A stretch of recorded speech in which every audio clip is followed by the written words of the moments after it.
Hey everyone, I'm Crystal Jigrup, and this is Empowered by Women. In August of 2021, I launched Book of Bijou, which is a line of chic and innovative jewelry storage. And in January of 2022, we expanded into what you now see as the Empowered by Women platform.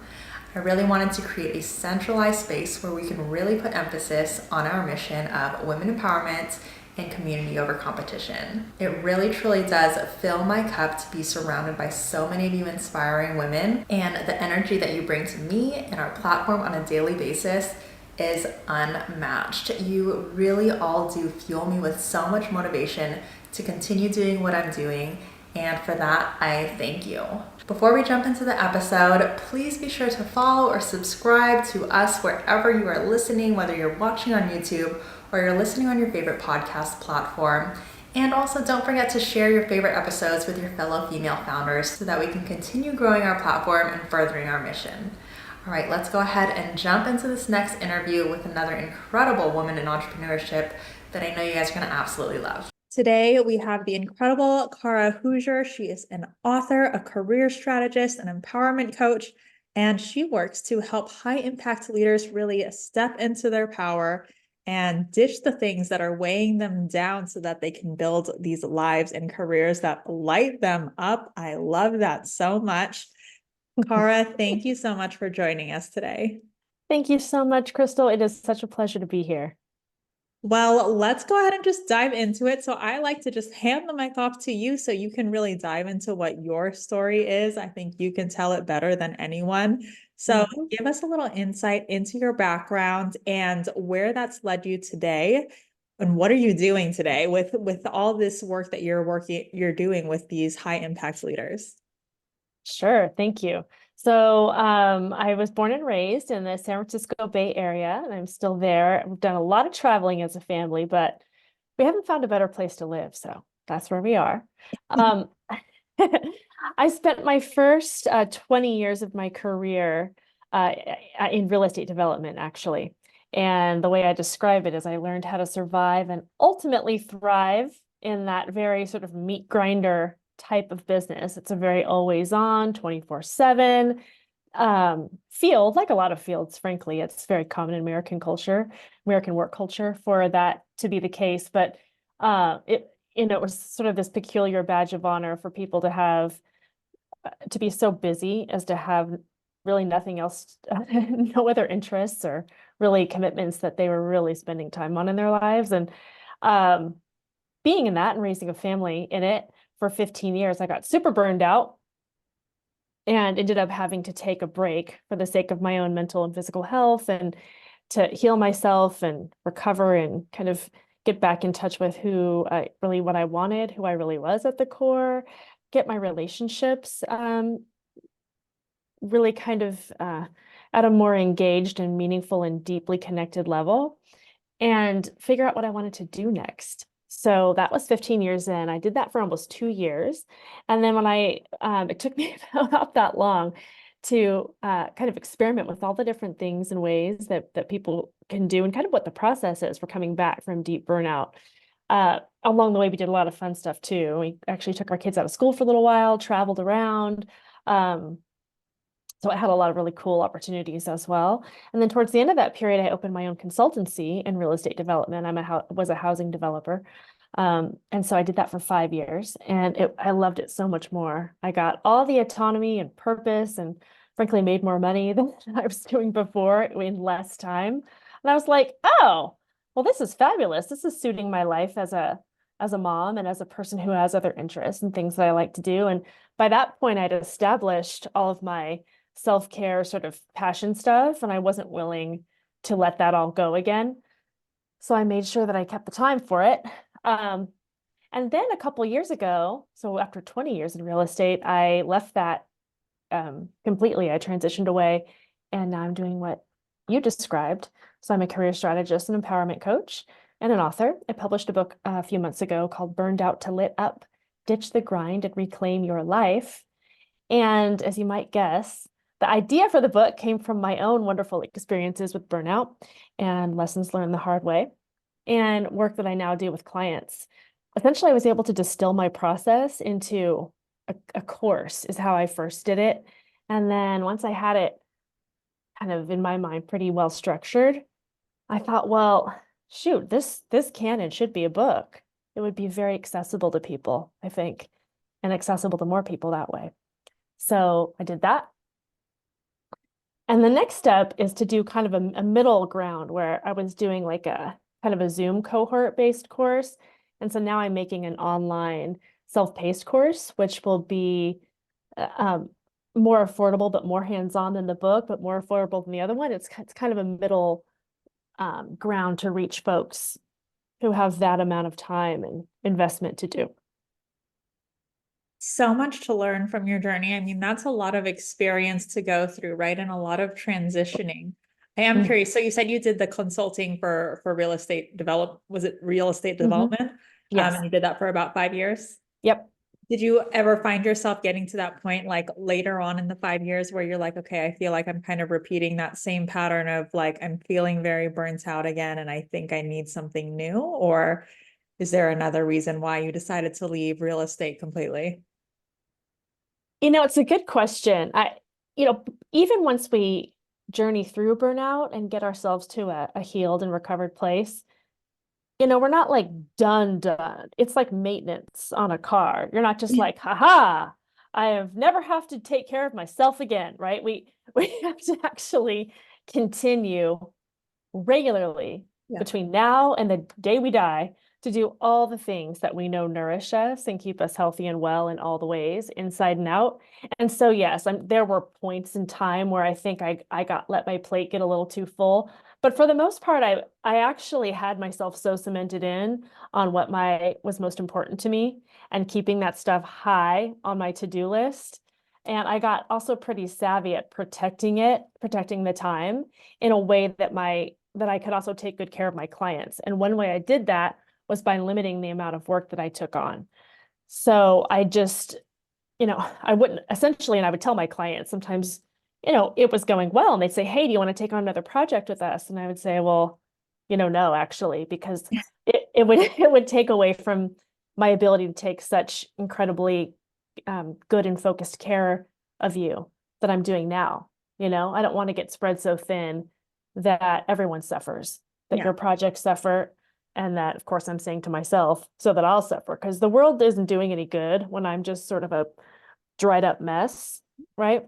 We Right. can't show up well for others unless we're well and whole and healthy ourselves. And again, that's really the lesson out of burnout for me and for a lot of people. And I think the key, so the last two chapters of the book, I devote to this this topic of sustaining the gains. So we get rid of stuff that isn't working for us. We build in things that are habits, vision, mindsets, practice, and then we work on sustaining them for the long term. Because it's not like we're never going to have a stress again. It's not like we're never going to have a challenge again. It's not like crap doesn't happen to us in life like it happens to everyone. Things happen. That's life. And we'll be more prepared. So even during that 5 years, I never got to the point where I was like, I am dying and need to take a break, or I'm gonna actually, have to be hospitalized or whatever. I think honestly, and this is gonna sound like a really boring answer, I just didn't want to do it anymore. I mean, 20 years is a long time to do something. It is.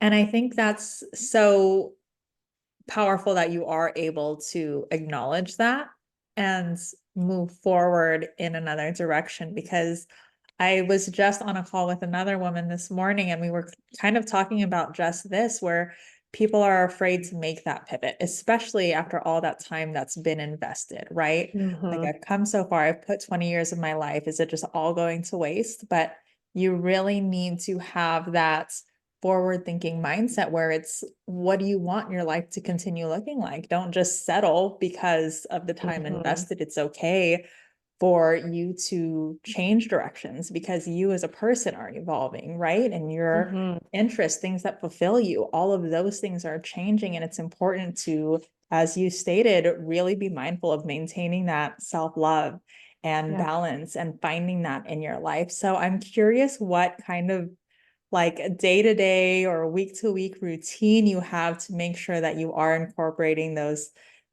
self-care practices in, and you're finding that really beautiful balance of making sure you're not overworking yourself, but still doing all the things that you need to do to run a beautiful and successful business? Yep, that's the $1 million question. And this will look interestingly, it has there's like a recipe and a formula that I think it broadly applies, but people's specific recipe, it'll look different for each Mhm. person, right? Absolutely. So, it starts with a really strong morning routine, which I've stopped calling that because people's eyeballs glaze over and they're like, oh God, she's going to start talking about cold showers and all this crap I don't want to do. And I'm not. It's really just about getting up and taking agency and responsibility and taking control of your day, basically, and not letting your day just eat you up.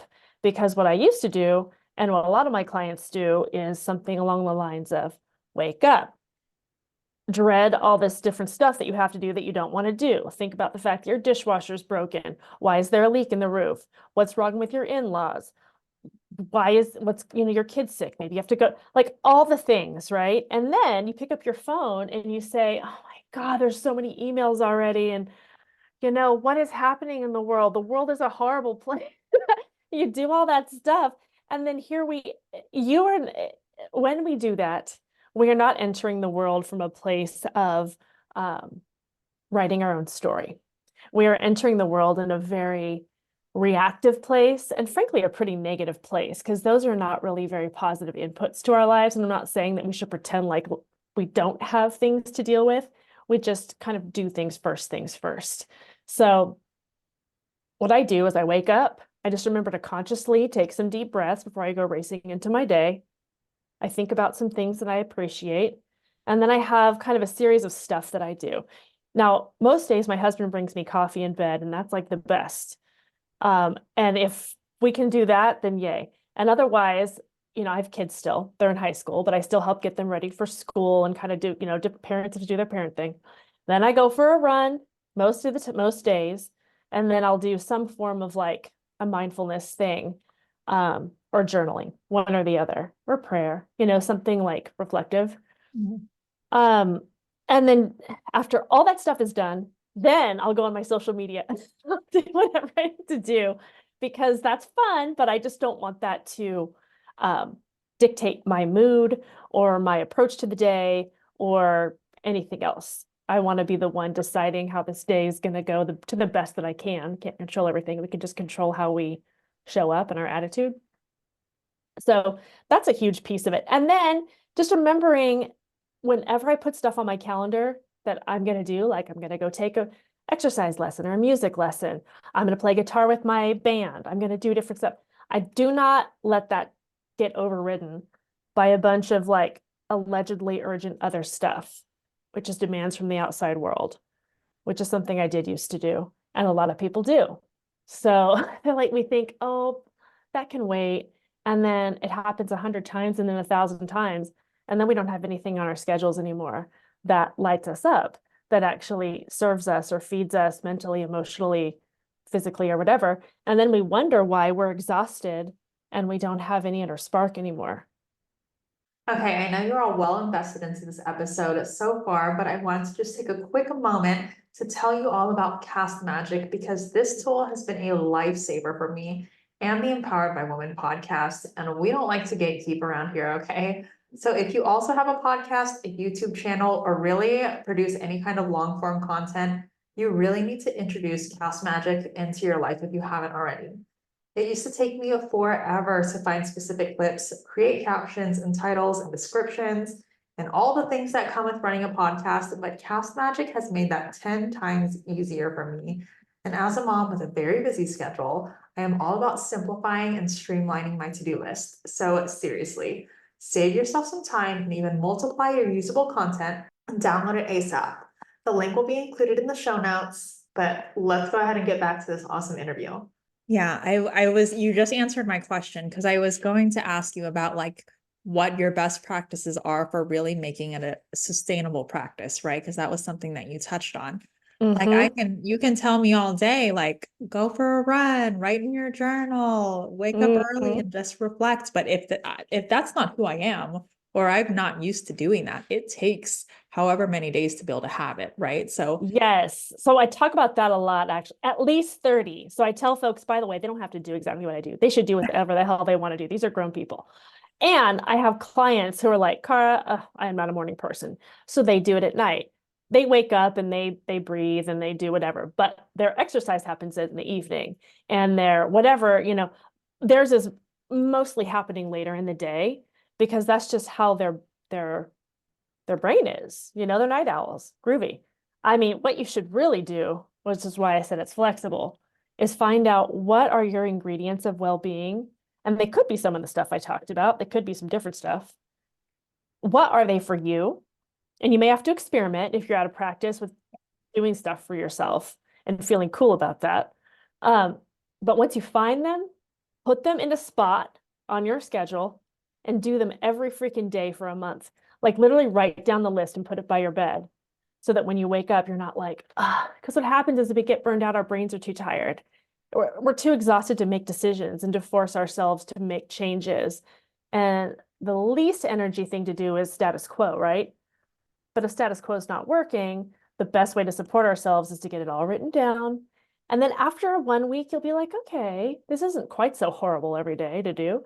And then next week, a little better. And after a month, if you've really been doing it most days, I mean, look, life happens. But if you've been doing it most days, it's just going to be so much more ingrained to you. You're not going to have to think about it or fight with your own brain about it.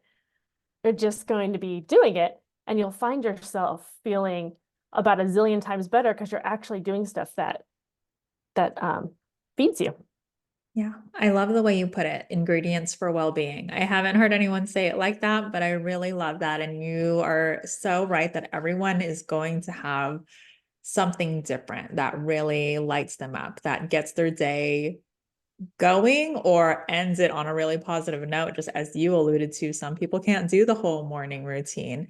And Yep. I'm currently in a management position in my day job, and a lot of it is, helping all of these individual people trying to figure out what their daily workload looks like on a regular basis and dealing with the Mm-hmm. stress of it all and all of these different tasks they have to prioritize. But I'm constantly reinforcing, you know yourself best. You know how you work best. I can tell you all day long, work on this task first. But if you recognize how inefficient that is because of how you operate in the morning, Mm-hmm. switch it up. You have the power to make those decisions. And it really is up to you to determine what that routine is going to look like, because I can give you tips and what works for best for me, but we're not the same person. Right. Mm-hmm. So I think that's so beautiful that you're able to kind of give your clients that flexibility as well. And I really love the action of actually writing things down, right? Even if it's journaling in the morning, you alluded to, being able to write your own story, but getting to Mm-hmm. actually journal in the morning, that's actually physically, literally doing it, right? Where you're writing out all these things that you're grateful for, what you're hoping the day is going to look like, and Mm-hmm. you're elevating yourself to that frequency and that feeling from all of these things that you're envisioning. And then Yep.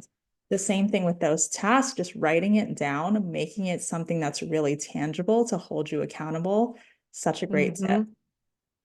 Yeah, thank you. I mean, I love putting things too, like for example, if you signed up for a kickboxing class or something, and put it on your calendar and treat it like it's a meeting with your boss or whatever, like you need to go because you are as important or more than all that other stuff, right? If we don't take care of ourselves. And by the way, you must be like the best manager and leader because you're no you're just like you don't micromanage people. Like one of the most important ingredients of satisfaction in life and work, is autonomy. And so if people are able to be like, oh, she trusts me to actually use my own brain here and figure out what process works. I mean, you'll guide them and give them tools and resources as needed, but they're able to be like, okay, I've thought this through. This is how is really efficient and awesome for me. That makes those people so much more engaged. And that's true at work and it's true in life, which is Right. why neither me or you or anyone can say, you should get up and run around the corner. people need to decide for themselves what works for them and Yeah. then decide they want to do it, because until we do, we're not going to even start. But then again, we got to get over that kind of the fight that our brain gives us to keep things at the status quo. And Yeah. that's why we do it kind of really for that month until it becomes easy. Yeah, I couldn't agree more. And going back to, being in management, it really is so important to make sure that, when you are working with other people, you're not treating them like they're like a cog in a machine, right? And they're just Mhm. to do all of these things in the specific order, and then that's that, and there's no flexibility. And the same thing for any of your clients that are reflecting on themselves. You shouldn't have that expectation of yourself either, right? You are Mhm. not a cog in a machine, even in your own daily personal life. You Right. have that autonomy and you have that power to really navigate whatever it is that you need to do to feel good. I think for me, for a while, um, I don't know. I'm like sometimes a morning person and sometimes absolutely not. Like I would love to sleep in, but I've recognized the power that having a really great morning routine has. But I don't hold myself to the point where it's like I have to do this, because then otherwise I feel like that ends up feeling more like an obligation than something Yeah. that is treating myself. And that even Mhm. leads to burnout, right? Because it's like I have to do this, I have to do that. It does. And frankly, it's just straight up unreasonable. It's impossible. There's someone, I'm thinking of this dude who was always online, like I have run and meditated every day for 2 years. And I was like, get out of here, because I knew that he was married with kids. So guess what? When the kid was barfing all night and all morning, what did that? Okay, I think we all know who was dealing with that. It Right. was the wife. And I'm like, dude, this is so freaking, I was like, unfollow. Very annoying. There is no, I don't like things like that are so rigid and guru, because it's so inhumane. It's not real. No Mhm. one's really gonna freaking do that. And if you are, either you have no other responsibilities, which I don't even know anybody like that, or somebody else is doing all the stuff. And how's that fair? Yeah. Yeah. These all of these things that we're talking about, it keeps reminding me of the conversation that I had this morning. So I want to flip some of those questions over to you, because one of those things that we were talking about was really leaning into those things that light you up, right? And Mhm. not having to force yourself to be so rigid, as you said, and really leaning into the feminine energy of all of it, allowing yourself that ease and that flow and that intuition. So Mhm. for you, and well, I guess we'll start with you. What was really your mindset when it came to, moving away from feeling like you have to address the status quo to allowing yourself to do what feels good and do what lights you up? What did that process look like to you? And how do you address that for others that are kind of afraid to lean into what lights them up, or they don't even know where to begin with that? Mhm. I mean, for me, it had to do a lot of, as I have thought about it and reflected for years now on it and talked to a lot of other people. It's a huge function of living in American work culture where women are expected to just do all the stuff at work and the domestic realm, and expected to do it while, looking amazing and not getting tired, and somehow keep like somehow behave as people who take care of themselves while putting themselves last. So there's this expectation that you put everyone and everything else first, you be everything to everyone except yourself, and somehow don't fall apart, which is a total joke and a con and ridiculous, right? So that to me is what I call work-life balance, which I hate. And so I talk about life-work balance because we have life and there's stuff in our life, there's relationships, there's stuff, there's other things and people that we're responsible for. Everybody's got some kind of house they have to maintain. Someone's dealing with this, and hopefully we're doing it in partnership. And then we have the beautiful parts of our lives that get absolutely kicked to the curb, sometimes for years, because we just don't think we have time. I know I didn't think I had time. I mean, I was working full time. I was raising young kids. We were kind of taking care of our parents too, to some degree. And I mean, this is just a whole, it is two full-time jobs in the space of one. It is actually not surprising that I went to the place that I did of burnout or that anybody else does, frankly, to me. And that's why the statistic of 89% of Americans saying they felt burned out last year doesn't surprise me one little tiny bit. So what kind of brought me to I guess the boiling point of change is what brings a lot of people to that, which is like some kind of an emergency. We had like a health emergency in the family. And it was sufficiently traumatic to me that I just kind of cracked. And I remember sitting there like crying, crazy, ugly cry with like these friends that we were with about like, my attempts at doing all this stuff were just, I couldn't do it anymore. But I didn't know how to get out of it. I just felt like I had all these responsibilities. We have bills to pay, we have stuff. We were in like a horrible recession at the time, I remember. I mean, it was just terrible. And I remember just feeling like how powerless, frankly, to do anything different or to do anything about it. And my friend looked at me and said, I think you should take a sabbatical. And I was like, sabbatical? I'm not a professor. I didn't really understand how that could be applied to like regular people. Um, and so I did. My husband and I put it kind of the wheels in motion, saving money, cutting expenses, I couldn't do it immediately, but we started to put the wheels in motion. I moved to a 4-day work week. I made some changes to kind of get myself into a more sustainable place and did eventually leave. And you know, I think for me, it had to get bad enough that I just really needed to take a very, very hard look at what I was doing and how I was living my life, and whether and to what degree it was the life that I actually wanted to be living. Mhm. And what did that life look like? And what were the contours of it? And what were the elements of it? And it's funny, like I had never done vision boards. I always thought they were kind of woo-woo. But I, at one point, was with my daughter and we made these things called the future books. And we just wrote down all these cool things about our lives we were going to be doing in the future. And I taped that to the side of my bed. And looking back, like that really was my first vision board without me thinking about it that way or calling it that. And it became that for me. I've since done all the stuff on that. And just giving yourself the space to actually think about something, to see it as possible, to see yourself as worthy of it, to see it just starts cracking open possibilities in your mind connections that you couldn't make before when Yeah. you're in your exhausted, hustling, grinding, burned out place. All of a sudden you're like, well, I do know that one person I could talk to. And the next thing you know, you're doing step 2. And next time you're on step 5,000. I mean, who knows what it is that you're doing? I knew I was going to write a book, and 10 years later I did. Like some things are not immediate things, but just moving step by step towards them, some will come shorter, some will come longer. And the other thing is, I didn't give a crap about just admitting that I was doing stuff for myself. People would be like, what are you doing? And I'd say, oh, I volunteer at the kids' school. I make cool dinners.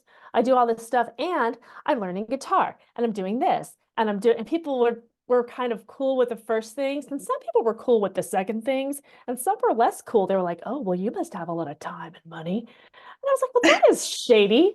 Like, sometimes but you have to be able to just say to yourself, this is fine. It's not about me. People say crazy stuff all the time because of whatever reason about them. And then you just move on. I think there's so much beauty in the story that you're sharing, and I love that it really is kind of a journey, right? That continues to unfold. And like you said, you did this thing with your daughter that you didn't even really put much thought into, like you weren't expecting it to do anything, but you Mm-hmm. had it up on your bedside, and then somewhere down the line, you're like, that small little task like actually did something. It kind of like unraveled all of these other little Mm-hmm. movements in my life and the way that I was thinking. And all of these beautiful things started unfolding. And now I'm doing all of these crazy things. And you obviously are enjoying your life, Mm-hmm. which I love to see. So aside from really, like taking that time to reflect and work on your self-care, what are some other things that have really contributed to the success that you have today? And, with the way that you are running your agency and your consulting business, what do you think really keeps you going? I think it's a mix of like perseverance and flexibility, Mhm. right? Because we can push hard for things, but if we're just kind of just banging away in the same direction and that's not working, we need to also have the adaptability, the flexibility, the iterative. Any entrepreneur has to be an iterative thinker and a creative thinker, and you have to be able to be like, okay, plan A is really not working as hoped. Okay, so what can we do differently? Can we tweak this? It's like a life of experimentation and growth mindset. And I read this book, Mindset, by Carol Dweck, she's basically the inventor of growth mindset, which just blew my mind kind of in the beginning of this sabbatical period that I took. It was so incredibly optimistic to me. I was like, I can do anything. It's just like, I'd learned about growth mindset with my kids in school, but I didn't realize it was also for, older people like me. And then I thought, wow, what a cool thing. Highly recommend this book, P.S. But yeah, so I think a lot of it's like mindset and then just faith in yourself. Like, I'm going to figure it out. I'm a figure it outy kind of person. I've been through shit before. It's not the very first time that I've had a problem. And I just know, I don't know exactly how it will work out, but I know I can figure it out. And I have a support system. I have some really lovely people in my life, friends and family who, um, are just very supportive and who I can rely on when things, when I need that support and who I just give support to as well. Yeah, I think that's so incredibly important to have that support system. That's definitely something that we're all about. I wish we could dive into it more. We're going to have to bring you back on for a second session so we can talk all about that. Because I know we were chatting a little bit beforehand, and that's definitely something that I wanted to dive into. So we'll have to reserve that for another Yes, session. I'd love to. All right, you are amazing, and I really love your energy, and I really love the way that you are just going about life in this kind of beautiful, easygoing, excited mindset and mind frame. And I think that's so incredible to see. I love to see women that are doing that for themselves, right? Despite everything else that is on our plate. So that's incredibly beautiful. Where can all of our listeners and our viewers connect with you? Thank you. It's really been a pleasure. I've loved talking with you too. So thank you so much. They can find me at my website, carahouser.com. LinkedIn, I'm pretty active there. It's actually Cara E. Hoosier there. I am not super active on Instagram, but I am there. And then if you want to read my book, the easiest place to find it is Amazon, and it's on Audible, ebook, and paperback. So you can find it in all the ways. And of course, all of those links will be in the show notes, but definitely check out that book.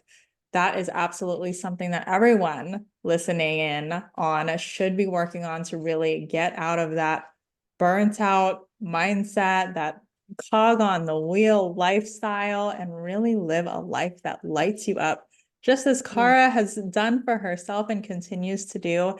Thank you, Cara, again so much for joining us. I've had such a joy chatting with you. Thank you, Crystal. It's my pleasure too. Another incredible interview with yet another inspiring woman in entrepreneurship.